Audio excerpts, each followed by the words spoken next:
Hi, this is Jay with Jay Pryor Consulting. Last week I was talking to you about how if we're going to live in a sustainable workforce, those of you who are boomers and Gen Xers are going to have to start listening to the opinion of the millennials, right? Because by 2025, 75% of your workforce will be millennials. And again, I mentioned that we have trained and raised these young people to speak up. So this situation literally happened last week. I was talking to a client and they were sharing this with me where at a company event, something happened and they were talking about the F word. And an HR person actually said, "Is that faggot?" Well, this is coming from an HR person, first of all. And so the next day, a few millennials came up to some senior level people and were upset about this and but didn't know who to talk to, right? Because this is coming from the HR person.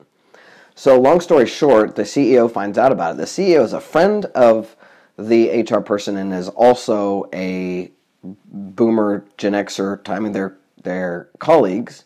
And so the CEO knows that the HR person doesn't mean anything by this. They were just, saying, "Is that right? Is that the F word?" And so they don't want to do anything about it. Now, here's what happens in this situation, right?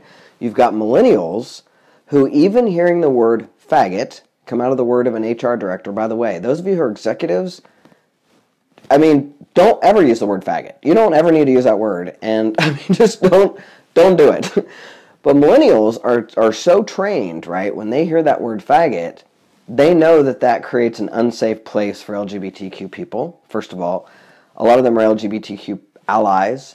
And for some of them, it might have them not feel like they're in a safe working environment. And so you want to get that if your CEO then doesn't come in and address this at some level, you've got millennials here who are not being heard. And this is exactly what I was talking about last week, where you have to get that they're coming from a completely different perspective than we are, right? We were taught, and when this situation happened, there were boomers and there were millennials and there were Gen Xers there, and one of the millennials said, "No, that would be worse. Like the F word as faggot would be worse than, the F word." And so a millennial spoke up and said that. Gen Xers didn't say anything. Boomers didn't say anything. Like everybody froze, like we all do. All these boomer, Gen Xer, white fragile people, we just freeze and don't say anything, right? And that's what happened. And then the millennials are left going, "What's going on? The HR director just said faggot," right? So here's my point. Again, you have to address this stuff.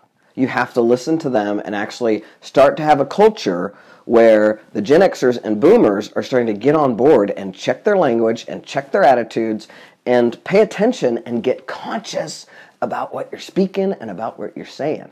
Because it's a different world out there, and they hear things different than you hear things. And I know I beat this drum last week, but I'm just going to keep beating it. If you want a sustainable workforce, and you want to have a workforce that lives on into the next generation, you have to deal with this stuff. And you can't deal with it at a scratch surface level like, let's all play nice and act like we know what we're talking about. You really got to get in there and deal with this. You've got to have your Gen Xers and your boomers starting to be willing to check their language and understand why it matters, right? It matters to millennials because they get that it doesn't make LGBTQ people feel safe, right? It matters to them because it doesn't make them feel safe. They don't use those words. They don't talk like that. And so it's very, very important and strategic for you to be paying attention to this right now. If you want a sustainable workforce, you got to get on board with it. So I'm just going to keep on beating that horse, but I really want you to think about this and start thinking about what kind of steps, if there are any, that you yourself or your company need to take to get yourselves more sustainable. Again, I'm Jay Pryor with Jay Pryor Consulting.